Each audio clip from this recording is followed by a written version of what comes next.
Hi friends, welcome to జ్యోతిర్మయం study circle. గత కొన్ని రోజులుగా మనం గ్రూప్ 2కి సంబంధించినవి క్వశ్చన్స్ అనేవి చేయడం జరుగుతుంది అండి. అలానే దాంతోపాటుగా మన యాప్లో టెస్ట్ సిరీస్ కూడా అందిస్తున్నాము. అతి తక్కువ ధరకే అందిస్తున్నాము, ఒకసారి గమనించగలరు. అలానే మన యాప్లో మనం టెస్ట్ సిరీస్ అన్ని క్వశ్చన్స్ అనేవి నార్మల్గా ఇస్తున్నామండి టెలిగ్రామ్లో. కానీ టెస్ట్ సిరీస్లో ఎలా ఇస్తున్నామో ఎవరికి తెలియడం లేదు. ఒకసారి దానికి సంబంధించింది ఎలా ఇస్తున్నాము ఏంటి అని చెప్పి చెప్పడంలో భాగంగా ఈరోజు మనకి ఈ టెస్ట్ సిరీస్లో భాగంగా మహిళలపై హింస, అలానే ఏపీ అండ్ భారతదేశానికి సంబంధించిన పరిశ్రమలు ఏవైతే ఉన్నాయో వాటిని మనం క్వశ్చన్స్ రూపంలో 15 క్వశ్చన్స్ రూపంలో అందించడం జరిగింది అనమాట. ఇవి మన టెస్ట్ సిరీస్కి సంబంధించినవి. మనం ఎక్కడి నుంచి తీసుకొచ్చామంటే ఈ క్వశ్చన్స్ అనేవి ప్రీవియస్ ఇయర్ క్వశ్చన్స్వి, అలాగే తెలుగు అకాడమీ దగ్గరలో నుంచి, అలాగే మనకి తెలుగు అకాడమీ సామాజిక శాస్త్రం ప్రశ్నల నిధి అలాంటివి ఉన్నాయండి. దాన్ని బేస్ చేసుకొని మనం క్వశ్చన్స్ అనేవి కొన్ని ఇవ్వడం జరిగింది. అలానే స్టాండర్డ్ బుక్స్ ఏవైతే ఉన్నాయో బయట వాటిని బేస్ చేసుకొని మనం ఈ క్వశ్చన్స్ అనేవి తయారు చేసి మీకు ఇవ్వడం జరుగుతుందండి. ఇది మన టెస్ట్ సిరీస్లోని ఎలాంటి క్వశ్చన్స్ ఇస్తున్నామో, ఎలాంటివి మీకు అందిస్తున్నామో మీకు తెలియడం కోసం ఈరోజు ఈ మహిళలపై హింస వీటిపైన టాపిక్స్ పైన ఈ టెస్ట్ సిరీస్లో ఉండే క్వశ్చన్స్ అనేవి మీకు చెప్పడం జరుగుతుంది అండి. ఒకసారి గమనించగలరు.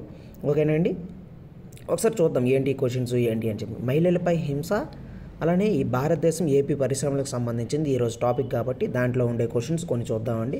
క్రింది వాటిలో సరికానిది జతను గుర్తించండి అని చెప్పి ఇవ్వడం జరిగింది అండి. ఇక్కడ PCPNDT act 1994, indecent representation of women act 1986, అలాగే గృహహింస నుండి మహిళల సంరక్షణ చట్టం 2005, అలాగే నిర్భయ చట్టం 2013, మాతృత్వ ప్రయోజనాల చట్టం 2016 అన్నమాట.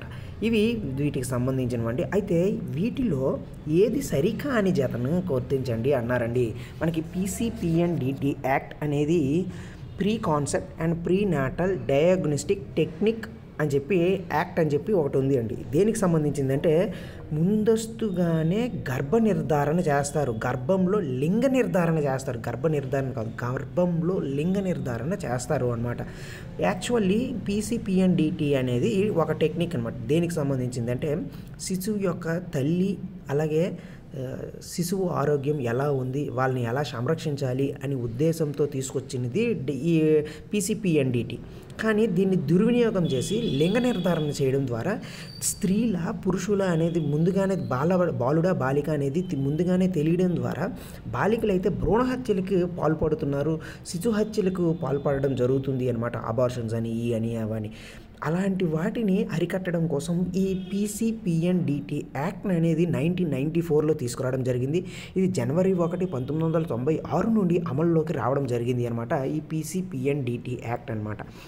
అలానే ఈ PCPNDT యాక్ట్లో ఎవరైనా సరే అబార్షన్స్ చేయాలి అని అనుకుంటే సెక్షన్ 3లో మనకి ఉంటుందన్నమాట. 3A వీటిల్లో అనమాట. ఈ దేనికి సంబంధించింది అబార్షన్కి సంబంధించినవి, వీటికి సంబంధించినవి. అందులో తల్లి 35 సంవత్సరాలు ఉన్నప్పుడు కానీ, లేదు అంటే తీవ్రమైన వ్యాధులు ఉన్నప్పుడు కానీ, శిశువు ఆరోగ్యం కానీ, జన్యు వ్యాధులు ఏవైతే ఉన్నాయో కానీ ఆ టైంలో మాత్రమే అబార్షన్స్ చేయాలి. అంతేగాని నార్మల్ టైంలోని అబార్షన్స్ చేయడానికి లేదు ఈ చట్టం ప్రకారంగా. అలానే స్కానింగ్లు కానీ ఇలాంటివి చేయడానికి సంబంధించినవి ఇవన్నీ ఉంటాయన్నమాట. అలానే ఒకవేళ వీళ్ళు నేరం చేస్తే, ఈ చట్టం ప్రకారంగా నేరం చేస్తే, ఈ చట్టాన్ని ఉల్లంఘించినట్లయితే 3 సంవత్సరాలు జైలు శిక్ష, 10,000 జరిమానా ఇస్తారు. రెండోసారి కూడా చేస్తే 5 సంవత్సరాల జైలు శిక్ష, 50,000 జరిమానా ఇస్తారు. PCPNPD యాక్ట్ ప్రకారంగా 1994 ప్రకారంగా. అలాగే ఇండీసెంట్ రిప్రజెంటేషన్ ఆఫ్ ఉమెన్ 1986 తీసుకొచ్చారు. ఇది మహిళలపైన అసభ్యంగా ఏమైనా చిత్రీకరించిన వాటిని నిరోధించడం కోసం దీన్ని తీసుకురావడం జరిగింది అనమాట. ఓకేనండి, 1986లో. అలాగే గృహహింస నుండి మహిళల సంరక్షణ చట్టం, గృహహింస నుండి రక్షణ అనమాట. ఇది డొమెస్టిక్ వైలెన్స్ యాక్ట్ అని అంటాం. Prevention of women and domestic violence act 26 October 2006లో దీన్ని తీసుకురావడం జరిగింది అనమాట. 26 అక్టోబర్ 2006లో దీన్ని అమల్లోకి తీసుకురావడం జరిగింది. మనకి శారీరకంగా మానసికంగా బ్లాక్మెయిల్ చేసేటట్టుగా ఇలాంటివి ఏవైనా సరే వరకట్నం వేధింపులు కానీ బంధువుల నుంచి కానీ ఎవరి నుంచి వచ్చినా సరే మనకి సెక్షన్ 3 ప్రకారంగా గృహహింసగానే దాన్ని గుర్తిస్తాం. దాని ప్రకారంగా చర్యలు కూడా తీసుకుంటారు అనమాట. భారతీయ శిక్షా స్మృతి 490 98 ప్రకారంగా కేసులకు నమోదు చేసి శిక్షలు కూడా విధించడం జరుగుతుంది. గృహహింస చట్టానికి సంబంధించింది అది. అలాగే నిర్భయ చట్టం. మనకి నిర్భయ అనేది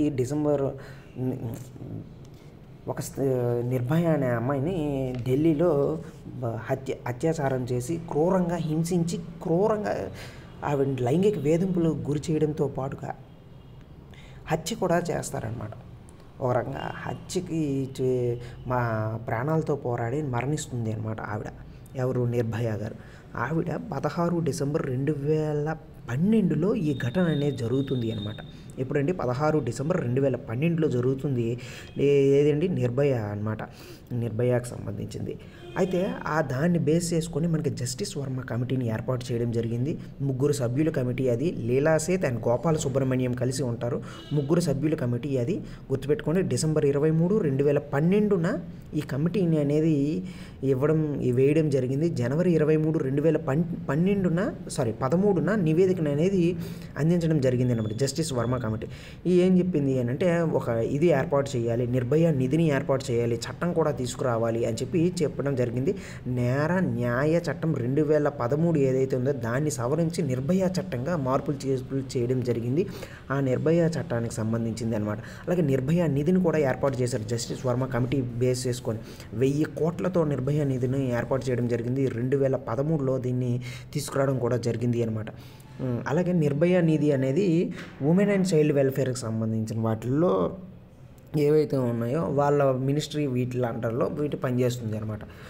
అయితే నిర్భయ చట్టానికి సంబంధించి చూసుకుంటే శిక్షలకు సంబంధించిన కూడా ఉన్నాయి. అత్యాచారం చేస్తే 7 సంవత్సరాలని, మరణించిన వాళ్ళు వైకల్యం చేస్తే మరణశిక్షలని, అలాగే దాడి సంఘటన చేస్తే 10 సంవత్సరాల జైలు శిక్ష అని, అక్రమ రవాణా పాల్పడితే 7 సంవత్సరాల నుంచి 10 సంవత్సరాల జైలు శిక్ష అని చెప్పడం జరిగింది అనమాట. ఏదేంటి? నిర్భయ చట్టానికి సంబంధించింది. ఎప్పుడు అమల్లోకి వచ్చిందంటే 3 ఫిబ్రవరి 2013లోని ఇది అమల్లోకి రావడం జరిగింది. ఓకేనండి, గుర్తుపెట్టుకోండి ఆ అంశాలు. అలాగే మాతృత్వ ప్రయోజనాలు చట్టం అని ఇవ్వడం జరిగిందండి. ఇది దేనికి సంబంధించింది అని అంటే మనకి 1961 ఆ టైంలోనే మాతృత్వ ప్రయోజనాల చట్టం అని ఒకటి వచ్చింది. కానీ దాని స్థానంలోని దాన్ని కొన్ని మార్పులు చేర్పులు చేసి మాతృత్వ ప్రయోజనాల చట్టం 2017ని తీసుకురావడం జరిగింది అనమాట. ఏప్రిల్ 1, 2017లోని ఇది అమల్లోకి రావడం జరిగింది. దేనికి సంబంధించింది అని అంటే పిల్లలు పుట్టాక వాళ్ళు పని అనేది స్త్రీలు పని చేసుకుంటారండి పిల్లలు పుట్టకముందు. ఒకవేళ స్త్రీలు పిల్లలు పుట్టాక కూడా వాళ్ళకి వేతనంతో కూడిన సెలవులు ఇవ్వడం, వాళ్ళకి పని కల్పించేటట్టుగా చేయడం, ఇలాంటివన్నీ చేయాలి. అలాగే పిల్లల్ని ఆడించడానికి కానీ ఇలాంటి కొన్ని అవసరాలు ఉంటాయి, పిల్లల అవసరాలు. ఆ అవసరాలను తీర్చుకునేటట్టుగా ఆలనా కేంద్రాలు కూడా 50 కన్నా ఎక్కువగా ఉండే ఉద్యోగులు ఉండే సంస్థల్లో ఏర్పాటు చేయాలి అని ఈ చట్టం పేర్కొంటుంది అనమాట. 26 వారాల వేతనంతో కూడిన సెలవులు, అలాగే మాతృత్వ సెలవులు, అలాగే ఆలనా కేంద్రాలు కూడా ఏర్పాటు చేయాలి అని ఈ చట్టం ప్రకారంగా పేర్కొనడం జరుగుతుంది. అలాగే వైద్య ఖర్చులకు సంబంధించినవి కానీ, మెడికల్ బోనస్లు ఇవ్వడం కానీ, అలాగే వాళ్ళకి సెలవులు ఇచ్చేటట్టుగా కానీ, లేదంటే వర్క్ ఫ్రమ్ హోమ్ అందించేటట్టుగా కానీ ఇవ్వాలి అని చెప్పడం జరిగింది. ఎప్పుడు వచ్చిందంటే 2017లో వచ్చింది.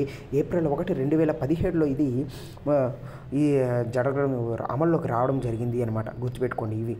ఇవి వీటికి సంబంధించిన అంశాలు. అయితే సరికానిది ఏది అని అంటే చివరిదండి 2016 కాదు 2017. ఓకేనండి. యాక్చువల్లీ దీనికి ముందున్న చట్టం మాతృత్వ ప్రయోజనాల చట్టం 1961 స్థానంలో ఇది రావడం జరిగింది. ఓకేనండి. Okay, next question. క్రింది వాటిలో సరికానిది గుర్తించండి అని ఇవ్వడం జరిగింది. నవంబర్ 25న మనం క్రైమ్ అగెన్స్ట్ ఉమెన్ డే అని అంటాం. అవునండి, crime against women day UNO ప్రకారంగా యుఎన్ఓ వాళ్ళు ఇవ్వడం జరిగింది. అలాగే WHO ప్రకారం మహిళలపైన 5 రూపాల్లో హింస జరుగుతుంది అని వర్గీకరించడం జరిగింది. వాళ్ళు ఎలా హింసకు సంబంధించి వర్గీకరించారంటే పుట్టుక నుంచి వృద్ధాప్యం వరకు హింస ఏ రూపంలో జరుగుతుంది, ఎలా జరుగుతుంది అని 5 వర్గాలుగా విభజించడం జరిగింది అనమాట. ఓకేనండి. పనిచేసే చోట స్త్రీలకు ప్రసూతి సౌకర్యాలు కల్పించాలి అని మనకి రాజ్యాంగం పేర్కొంటుంది అండి. ఆర్టికల్ 42 ప్రకారంగా. ఓకేనండి, అది ఇక్కడ పడలేదు, మనం నెక్స్ట్ చేంజెస్లో మనం చేంజ్ చేద్దామండి. ఓకేనండి. ఇవి కల్పించాలి అని ఇవ్వడం జరిగిందండి. అలాగే medical termination of pregnancy act అనేది ఉంటుంది అండి. మనకి 26 వారాలు 27 వారాల్లో అబార్షన్ చేయాలి, 30 వారాల్లో అబార్షన్ చేయకూడదు, ఇలాంటివన్నీ మనకి సుప్రీంకోర్టు వీళ్ళు తీర్పులు చెప్తున్నారు ఈ మధ్య కాలంలో. మీకు అబ్జర్వ్ చేసి ఉంటారు. దాన్ని బేస్ చేసుకుంటుందంటే ఎంటీపీ చట్టం ద్వారానే అది చెప్పడం జరుగుతుంది అండి. 1971 అండి, 72 కాదు. ఓకేనండి, సరికానిది ఏదంటే అది. సరోగసీ నియంత్రణ చట్టం 2021లోని అంశాల్లో సరికానిది గుర్తించండి. మనకి సరోగసీ నియంత్రణ చట్టం అనేది ఒకటి వచ్చిందండి. దేనికి సంబంధించింది అని అంటే, స్త్రీలు ఎవరైతే పిల్లలు పుట్టని వాళ్ళు ఉంటారో, పిల్లల్ని పుట్టుకునే వయసులో లేని వాళ్ళు ఉంటారో, పిల్లల్ని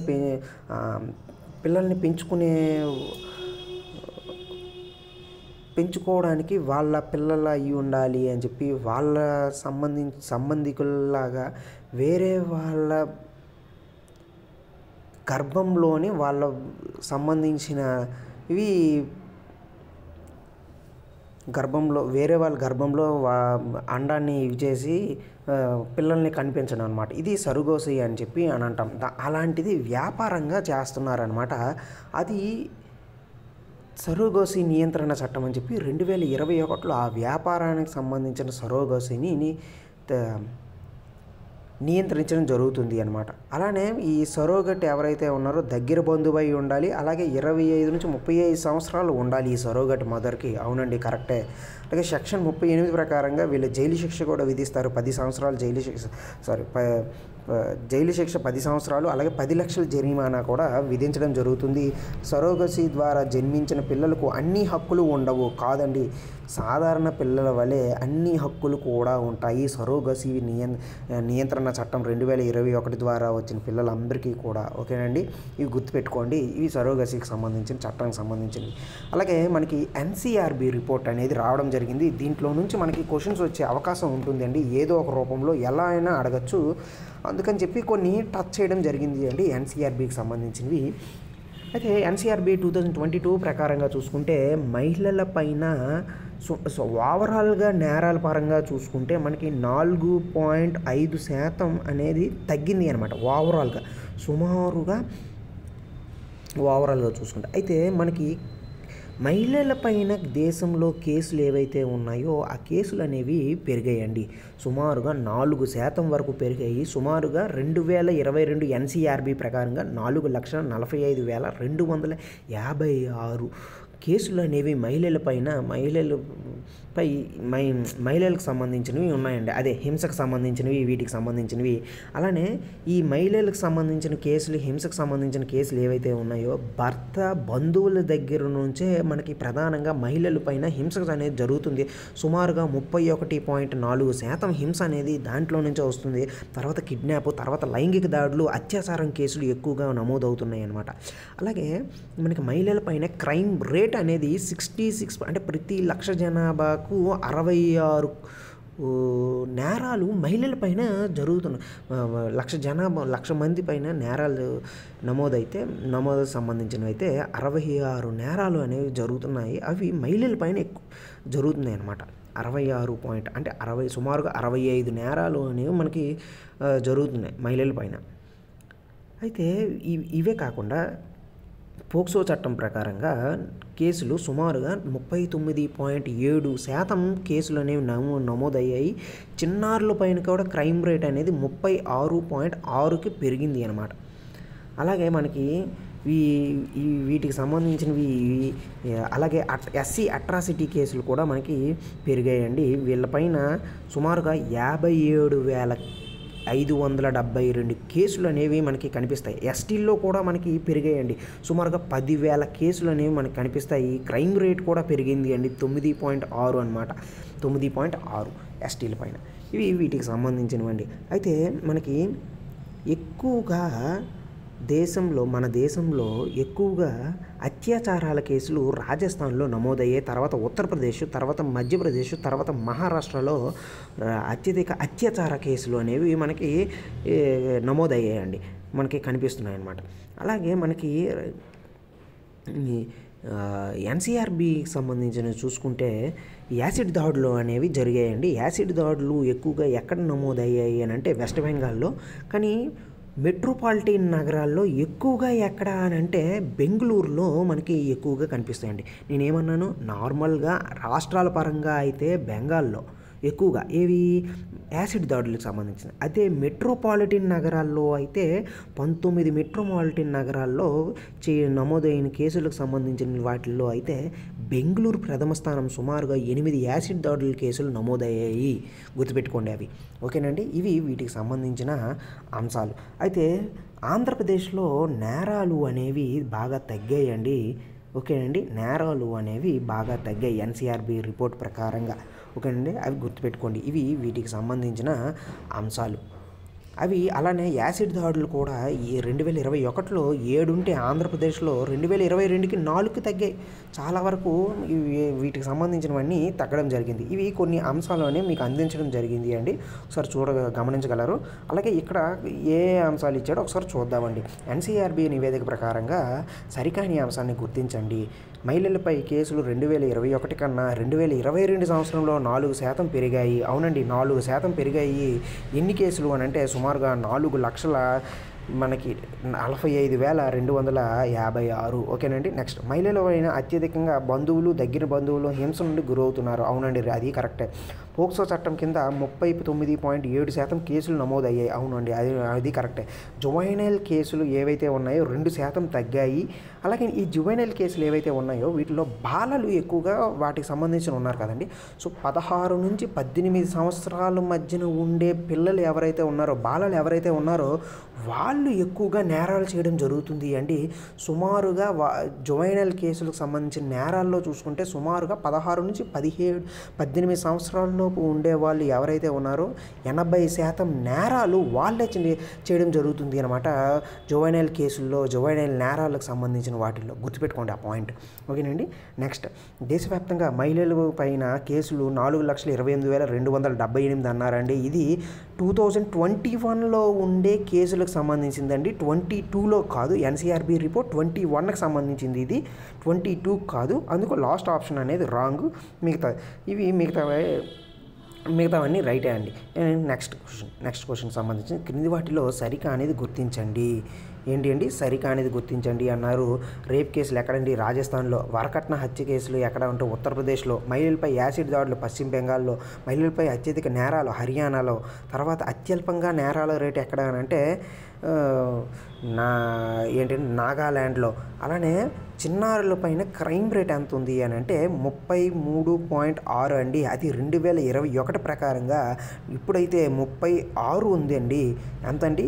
36 ఉంది అనమాట. ఓకేనండి, అది గుర్తుపెట్టుకోండి ఆ పాయింట్. ఎందుకు అని అంటే వాటిల్లో బేస్ చేసుకొని మనకి ఇవ్వడం జరుగుతుంది అనమాట క్వశ్చన్స్ అనమాట. 36.6. ఇది లాస్ట్ టైం అయితే 2021లో అయితే 33.6. ఇప్పుడు 2022లో 36.6 అనమాట. అంత క్రైమ్ రేట్ అనేది చిన్నారుల పైన ఉంది అనమాట.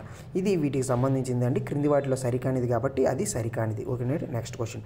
క్రింది వాటిలో సరైనది గుర్తించండి. ఆర్టికల్ 15 ప్రకారంగా లింగ వివక్ష చూపరాదు. అవునండి. ఆర్టికల్ 16 ప్రకారంగా ప్రభుత్వ ఉద్యోగాల్లో అందరికీ సమాన అవకాశాలు.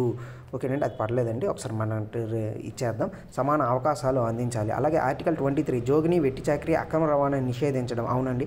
ఆర్టికల్ 45 6 సంవత్సరాలు దాటిన బాలబాలికలకు ప్రాథమిక విద్యను అందించడం. 6 సంవత్సరాలు దాటిన వాళ్ళకి కాదండి, 6 సంవత్సరాల లోపు వాళ్ళకి మనం చెయ్యాలి. పూర్వ ప్రాథమిక బాల్యానికి సంబంధించినవి, విద్యకు సంబంధించినవి అందించడం జరుగుతుంది ఆర్టికల్ 45 ప్రకారంగా. అది రాంగ్. ఏవేవి సరైనవి అని చెప్పి ఇవ్వడం జరిగింది. దాంట్లో భాగంగా ఏబిసిలు సరైనవి, డి అనేది సరికాదు కాబట్టి డి అనేది క్లోజ్ చేయడం, ఏబిసిలు సరైనవి అనేవి ఇవ్వడం జరిగింది అండి. Next sexual harassment of women at work place అని చెప్పి 2013 ప్రకారంగా గుర్తించడం జరిగింది. ఇది 9 డిసెంబర్ 2013లోని అమల్లోకి వచ్చింది. అవునండి, కరెక్టే. విశాఖ గైడ్ లైన్స్ ఆధారంగా రూపొందించిన చట్టం. అవునండి, విశాఖ గైడ్ లైన్స్. విశాఖకి సంబంధించింది ఏంటి అని అంటే బన్వరీలాల్ అని చెప్పి ఒక ఆవిడ ఉంటారండి రాజస్థాన్లో. ఆవిడ మహిళా సంక్షేమ శాఖలో పనిచేస్తారు. ఆవిడ ఒక బాల్య వివాహాన్ని అడ్డుకుంటారు ఆ రాజస్థాన్ ఆ ఏరియాలో. అయితే దానికి వ్యతిరేకంగా అక్కడ ఉండే వాళ్ళందరూ ఆవిడ పైన లైంగిక దాడులు చేయడం, లైంగికమైన హింసకు గురి చేయడం, ఇలాంటివి చేయడం జరుగుతుంది. దానికి వ్యతిరేకంగా కొన్ని ఎన్జిఓలు కలిసి విశాఖ అనే పేరుతో ఈ చేయడం జరిగింది అండి ఒక ఉద్యమం. ఆ ఉద్యమం కాస్త కేసుగా మారింది. ఆ కేసే Vishaka versus state of Rajasthan కేసుగా మారింది. ఆ కేసులో సుప్రీంకోర్టు తీర్పు ఇవ్వడం జరిగింది. దానిలో ఆధారంగా మనకి sexual harassment of women at work place 2013 case చట్టం అనేది రూపొందించడం జరిగింది అనమాట. ఇది దానికి సంబంధించింది. ఓకేనండి. అది ఎప్పుడు అమల్లోకి వచ్చిందంటే 9 డిసెంబర్ 2013లో అమల్లోకి వచ్చింది. విశాఖ గైడ్లైన్స్ ఆధారంగా రూపొందించిన చట్టం ఇది. ఇంటర్నల్ కంప్లైంట్స్ కమిటీ అని చెప్పి ఒకటి ఉంటుంది. అలాగే లోకల్ కంప్లైంట్స్ కమిటీ అని చెప్పి ఎల్సిసి ఉంటుంది. వ్యవస్థీకృత రంగంలో ఇంటర్నల్ కంప్లైంట్స్ రంగం ఉంటే లోకల్ కంప్లైంట్స్ అనేది అవ్యవస్థీకృత రంగంలో ఉంటుంది అనమాట. ఇది ప్రభుత్వ సంస్థలకు, ప్రభుత్వేతర సంస్థలకు, అలాగే డొమెస్టిక్ సంస్థలు ఏవైతే ఉన్నాయో వాటన్నింటికీ అందించడం జరుగుతుంది. ఈ చట్టం అనేది అమలు అవుతుంది. అంతేగాని ఓన్లీ ప్రభుత్వ సంస్థలకు మాత్రమే అమలు కాదు. ఓకేనండి. మా లాస్ట్ది ఏదైతే ఉందో అది రాంగ్ అనమాట. ఓకేనండి. Next question. రూర్కెలా ఉక్కు కర్మాగారం ఏ నది ఒడ్డున నిర్మించబడింది అంటే బ్రాహ్మణి నది అండి. గుర్తుపెట్టుకోండి, చాలా ఇంపార్టెంట్. చాలా ప్రీవియస్ క్వశ్చన్స్లో చాలాసార్లు ఇవ్వడం జరిగింది. అలాగే వెస్ట్ బెంగాల్ పిఎస్సి రీసెంట్గా జరిగిన ఎగ్జామ్లో కూడా దీని మీద క్వశ్చన్ కూడా అడగడం జరిగింది అండి. ఓకేనండి. ఓకే. నెక్స్ట్, భారతదేశంలో నూలు పరిశ్రమపై ముంబై నుంచి ఇతర ప్రాంతాలకు వెళ్ళిపోవడం గల కారణాలు ఏంటి అండి? నూలు పరిశ్రమ ఇతర ప్రాంతాలకు వెళ్ళిపోవడానికి గల కారణాలు ఏంటంటే, ఎందుకంటే ఇలాంటి క్వశ్చన్స్ అనేవి మనకి పడుతుంటాయండి. ఇలాంటివి మనకి గ్రూప్ 1లోని డైరెక్ట్ క్వశ్చన్స్ అనేవి అడుగుతారు. ఎక్కడ అని అంటే మెయిన్స్ క్వశ్చన్స్లో. అలానే మనకి ఇక్కడ ప్రిలిమ్స్లో కూడా అడిగే అవకాశాలు ఉన్నాయండి. అందుకు దాన్ని బేస్ చేసుకొని మనం ఇవ్వడం జరిగింది. కార్మికుల వేతనాలు పెరగటం, పరిశ్రమల్లో భూమి విలువ పెరగటం, వస్త్రాలు ఉత్పత్తి ఏవైతే ఉన్నాయో అవి కూడా పెరగటం వలన ముంబై నుంచి ఇతర ప్రాంతాలకు వెళ్ళిపోవడం జరిగింది భారతదేశంలో నూలు వస్త్ర పరిశ్రమ. ఓకేనండి. అన్నీ సరైనవి అంటే అన్నీ సరైనవే.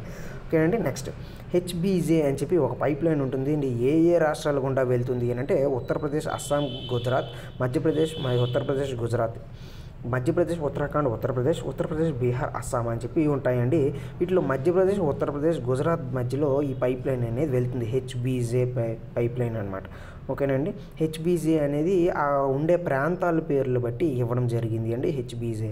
ఓకేండి. క్రింది వాటిలో సరికానిది ఏది అని అంటే Manchester of India, Ahmedabad, golden ఫైబర్ని జనుము అని అంటారు. అలాగే మొట్టమొదటి వస్త్ర పరిశ్రమ కాన్పూర్లో ఏర్పాటు చేయడం జరిగింది. అది కరెక్ట్. శివకాశివి ఆట బొమ్మలకు సంబంధించిన కానీ మ్యాచ్ స్టిక్స్ కానీ టపాసులు కానీ ఇలాంటివి మనకి గుర్తొచ్చేది శివకాశి. కానీ ఇక్కడ ఆట బొమ్మలకు ప్రసిద్ధి అన్నారు. ఇక్కడ సరికానిది ఏది అంటే శివకాశి. ఇది ఆప్షన్ అవుతుందండి. కిందది ఒకసారి చూద్దాం. దేశంలో అత్యంత ప్రాముఖ్యత కలిగిన నూలు పరిశ్రమ అనేది బొంబాయి, అహ్మదా ప్రాంతం అనమాట. ఎక్కడ ఎక్కువగా ఉంది? బొంబాయి, అహ్మదా ప్రాంతంలో ఎక్కువగా ఉంది. ఏది? నూలు పరిశ్రమకు సంబంధించింది, వస్త్ర పరిశ్రమ. ఓకేనండి. ఇవి వీటికి సంబంధించిన అంశాలు. ఇంకా నెక్స్ట్ క్వశ్చన్లోకి వెళ్తే క్రింది వాటిలో సరికానిది గుర్తించండి. లక్క బొమ్మలు ఏటికొప్పాక. అవునండి, ఏటికొప్పాకలోనే లక్క బొమ్మలు. పెన్నా సిమెంట్స్ తాడిపత్రి. అవునండి, పెన్నా సిమెంట్స్ సంబంధించి తాడిపత్రిలో ఉంది. అలాగే బిహెచ్పివి విశాఖపట్నం. అవునండి, బిహెచ్పివి విశాఖపట్నంలో ఏర్పాటు చేశారు.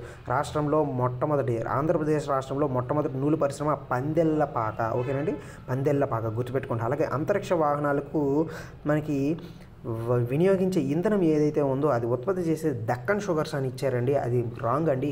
ఆంధ్ర షుగర్స్ అనేది ఇవ్వడం జరుగుతుంది. డక్కన్ షుగర్స్ కాదు. సరికానిది ఏది అని అంటే లాస్ట్ ఆప్షన్. ఓకేనండి. నెక్స్ట్ క్వశ్చన్కి వెళ్దాం.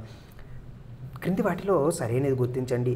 వీసీఐసి కింద 5 నోడ్లు అభివృద్ధి చేస్తున్నారు. అవునండి, 5 నోడ్లు అనేవి మనం అభివృద్ధి చేస్తున్నాం వీసీఐసి కింద. ఓకేనండి. ఇవి అలానే సిబిఐసి కింద 2 నోడ్లు గుర్తించడం జరిగింది అండి. అవునండి. అలాగే కేబిఐసి అని చెప్పి రీసెంట్గా రావడం జరిగిందండి. కేబిఐసి కింద 1 నోడ్ని గుర్తించడం జరిగింది. అలాగే రాష్ట్రంలో 2 నోడ్స్ ఉన్నాయండి. నిమ్స్ జోన్లు ఏవైతే ఉన్నాయో 2 NIMZ zones, national manufacturing zones అనేవి ఉన్నాయండి. అవి 2 ఉన్నాయన్నమాట మన ఆంధ్రప్రదేశ్లో. అలాగే ఎంఎస్ఎంఈలు ఎక్కువగా యూనిట్లు ఉండే జిల్లా ఏది అంటే ఏలూరు అండి. అవునండి, కరెక్టే, ఏలూరు. ఇవన్నీ సరైనవా అని అంటే ఇవన్నీ సరైనవే, ఏది తప్పు కాదు, అన్నీ సరైనవే అండి. ఓకేనండి. నెక్స్ట్ క్వశ్చన్కి వెళ్దామండి. క్రింది వాటిలో సరి అయినది గుర్తించండి అని చెప్పి ఇవ్వడం జరిగింది. జనపనార పరిశ్రమ నెల్లిమర్లలో మొదటిసారిగా ఏర్పాటు చేశారు. అవునండి, విజయనగరం జిల్లా దగ్గరలో ఉండే నెల్లిమర్లలో ఏర్పాటు చేయడం జరిగింది. సత్యసాయి జిల్లాలో హిందూపురంలో మొట్టమొదటి వస్త్ర పరిశ్రమ అనేది ఏర్పాటు చేయడం జరిగింది.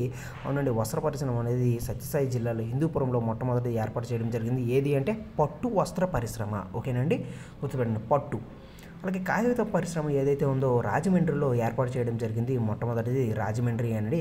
అలాగే విశాఖ ఉక్కు కర్మాగారం 1971 జనవరి 20న శంకుస్థాపన చేశారు. ఎవరు చేశారు అని అంటే ఇందిరాగాంధీ గారు చేయడం జరిగింది. దీని విశాఖ ఉక్కు రావడానికి తెన్నేటి విశ్వనాథం గారు విశాఖ ఉక్కు ఆంధ్రుల హక్కు అని చెప్పి నినాదంతో పెద్ద ఉద్యమాన్ని తెరతీయడం జరిగింది. దాని ద్వారా మనకి విశాఖ ఉక్కు కర్మాగారం అనేది ఏర్పడింది అనమాట, గుర్తుపెట్టుకోండి. అలాగే అనంతపురం జిల్లా అనేది తాడిపత్రిలో మొట్టమొదటిగా సిమెంట్ పరిశ్రమ అనేది ఏర్పాటు చేయడం జరిగింది. అక్కడ కాదండి, గుంటూరులో మనకి ఏర్పాటు చేయడం జరిగింది. మొట్టమొదటి పరిశ్రమ తాడేపల్లి ఆ దగ్గరలో చేయడం జరిగింది అండి, గుర్తుపెట్టుకోండి. నెక్స్ట్ పిఠాపురం బొబ్బిలి ప్రాంతాలు దేనికి బాగా ప్రసిద్ధి అంటే లేసులు కాదు, అటబొమ్మలు కాదు, సంగీత పరికరాలు, బొమ్మలు, చెక్కలు, జనపనార పరిశ్రమలకు. దేనికి బొబ్బిలి, పిఠాపురం, బొబ్బిలి రాజ్యాలు ఇవన్నీ సంగీత పరికరాలకి. మనకి ప్రత్యేకంగా బొబ్బిలి వీణ కూడా మనకి కనిపిస్తుంది అండి, ప్రత్యేకంగా దానికి GI ట్యాగ్ ఇవి కూడా ఉన్నాయి. బొబ్బిలి వీణకు కూడా దానికి ప్రపంచ గుర్తింపు అంటే ప్రపంచంలో ఒక గుర్తింపు కూడా ఉంది బొబ్బిలి వీణకు. అంత ప్రసిద్ధమైనది ఆ వీణ. అవి సంగీత పరికరాలు తయారు చేయడం వీటిలో బొబ్బిలి, పిఠాపురం అనేది చాలా ప్రసిద్ధి అనమాట. ఇవి వీటికి సంబంధించిన అంశాలు అండి. మన టెస్ట్ సిరీస్లో క్వశ్చన్స్ అనేవి ఇలా ఉంటాయన్నమాట. వెస్ట్ బెంగాల్ సంబంధించినవి కానీ, ప్రీవియస్ ఇయర్స్ సంబంధించినవి కానీ, లేదు అని అంటే స్టాండర్డ్ బుక్స్కి సంబంధించినవి ఏవైతే ఉన్నాయో, తెలుగు అకాడమీ కానీ, వీటికి సంబంధించినవి ఏవైతే ఉన్నాయో దాన్ని బేస్ చేసుకొని మనం ఇస్తున్నాం అనమాట క్వశ్చన్స్. ఎలా పడితే అలా ఏదో కాదు, అలాగే ట్రెండ్కి తగ్గట్టుగా ఏ క్వశ్చన్స్ మనం అందించగలిగాము, ఎలా మనం అందిస్తున్నాము ఏంటి అనేది కూడా ఒకసారి చూడండి. మనమైతే ట్రెండ్కి తగ్గట్టుగా అన్నీ అందిస్తున్నాం అనమాట. ఇవి మీరు గమనించగలరు. గమనించి మన టెస్ట్ సిరీస్ ఏదైతే ఉందో దాన్ని తీసుకోగలరు అనమాట. అతి తక్కువ ధరకే ఉంది, ఒకసారి చూడండి. మీరు చదవడమే కాకుండా టెస్ట్ సిరీస్ కూడా చేస్తే మీకు తెలుస్తుంది మీరు ఎక్కడ ఉన్నారు, ఏంటి, మేము ఎక్కడ తప్పు చేస్తున్నాం, ఇంకా ఏం చదవాలి, ఇంకా ఎలా ఉండాలి, ఇంకా ఏం డెవలప్ చేసుకోవాలి అనేది మీకు తెలుస్తుంది. ఈ టెస్ట్ సిరీస్ టెస్టులు చేయడం ద్వారా. సుమారుగా 40 రోజులు ఉంది కాబట్టి టెస్టులు చేస్తూ చదవండి. ఎక్కడైతే మిస్టేక్స్ చేస్తున్నారో అవి కూడా నేర్చుకోండి. దాని ద్వారా మీరు ఇంకా డెవలప్ అవుతారు. మీ ప్రిలిమ్స్ అనేది క్వాలిఫై అయ్యే అవకాశం కూడా ఉంటుంది. ఇవి వీటికి ఉంటుంది. ఎప్పుడు కూడా మీకు అన్ని వేళలా జ్యోతిర్మయి అకాడమీ తోడుగా ఉంటుంది అండి. ఇవి వీటికి సంబంధించిన అంశాలు. మరిన్ని అంశాలతో నెక్స్ట్ క్లాస్లో కలుద్దాం. Thank you very much. Please like, share, subscribe జ్యోతిర్మయం study circle. Thank you very much.